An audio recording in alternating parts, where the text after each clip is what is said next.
శంషాబాద్లో ESI hospital అట త్వరలోనే భూ కేటాయింపునకు సీఎం గ్రీన్ సిగ్నల్ అట. మంత్రి వివేక్ 18 ఈఎస్ఐసి డిస్పెన్షన్లను నిర్మాణానికి క్యాబినెట్ ఓకే అట. సనత్ నగర్ ఈఎస్ఐలో కార్పొరేట్కు దీటుగా అవయవ మార్పిడట. అంబేద్కర్ దూరదృష్టి వల్లే కార్మికులకు నేడు ఆరోగ్య భద్రతట. ఈఎస్ఐ వ్యవస్థాపక దినోత్సవంలో కార్మిక శాఖ మంత్రి స్పీచ్ అట. ఈ ఈఎస్ఐలు అనేది కూడా బేసిక్ ఎట్లా అయిపోయిందంటే, ఈ ఈఎస్ఐ ట్రీట్మెంట్ కోసం వెళ్ళాలంటే గంటల తరబడి వెయిట్ చూడాల్సిన పరిస్థితి. ఎంత దూరాన్ని నుంచి వచ్చినా ఏనైనా కానీ, ఎంత సీరియస్ ఇష్యూ అయినా కానీ పాపం గంటల తరబడి ఒక రోజు పడుతుంది వాళ్ళకి. కనీసం 3-4 రోజులు తిరిగిందే వాళ్ళకి ట్రీట్మెంట్ కాదు. మళ్ళీ వాళ్ళు పనులన్నీ వదులుకుని దీనికంటే ప్రైవేట్ హాస్పిటల్ మేలని చాలామంది ప్రైవేట్ హాస్పిటల్కి పోతున్నారు. కనీసం అక్కడ హెల్త్ ఇన్సూరెన్స్ ఉంటే చాలామంది ప్రైవేట్ హాస్పిటల్కే పోతున్నారు ఈఎస్ఐ ఉన్నా కానీ. ఎందుకు ఈఎస్ఐకి వెళ్తే ఈ ట్రీట్మెంట్ మాట పక్కన పెట్టండి, మీరు పెద్ద సరైన ట్రీట్మెంట్ ఇస్తారా లేదా అనేది పక్కన పెడితే ఫస్ట్ ఎంట్రన్స్ నుంచే స్టార్ట్ అవుతూ ఉంది.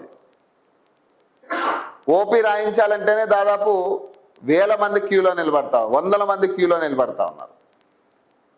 గంటల తరబడి ఓపీ రాయడానికి గంటలు నిలబడాల్సిన పరిస్థితి. ఆ తర్వాత ఇక మళ్ళీ డాక్టర్ దగ్గరికి వెళ్తే అదొక గంట 2-3 గంటలు అక్కడ పడుతుంది.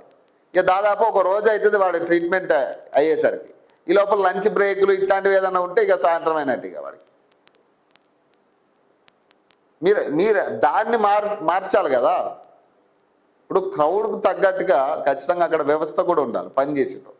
ఆ తర్వాతే కదా ఇప్పుడు ఏదైతే పేషెంట్స్ వస్తూ ఉన్నారో అది సక్రమంగా మనం చూడనప్పుడు వాడు వేరే చోటకు పోతాడు. ఈఎస్ఐ ఉన్నా కానీ హెల్త్ ఇన్సూరెన్స్ చూసుకుని వాడు ఏ ప్రైవేట్ హాస్పిటల్లో చూసుకుంటాడు తప్పితే మీకు కావాల్సింది అదే కదా.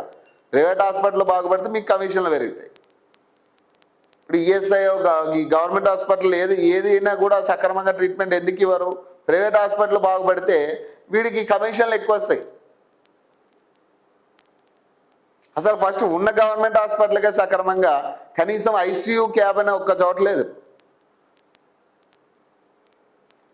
సక్రమంగా ఐసీయూ ట్రీట్మెంట్ ఇవ్వాలంటే ఖచ్చితంగా ఐసీయూలో మన ఆక్సిజన్ సిలిండర్ లేకుండా ఉన్నాయి స్థితి గవర్నమెంట్ హాస్పిటల్లో పరిస్థితి ఇది.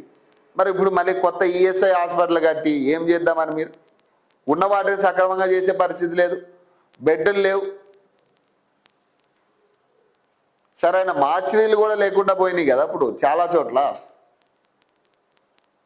మరి వీటన్నిటినీ మనం ఫస్ట్ ఉన్న హాస్పిటల్ మెయింటెనెన్స్ చూసుకోవాలి. తర్వాత ఈ కొత్త హాస్పిటల్ కడతారా, భూమిని కేటాయిస్తారా అంటే తర్వాత విషయం అది. అసలు ముందు ఉన్న వాటిని సక్రమంగా మనం చేసే పరిస్థితి లేదు.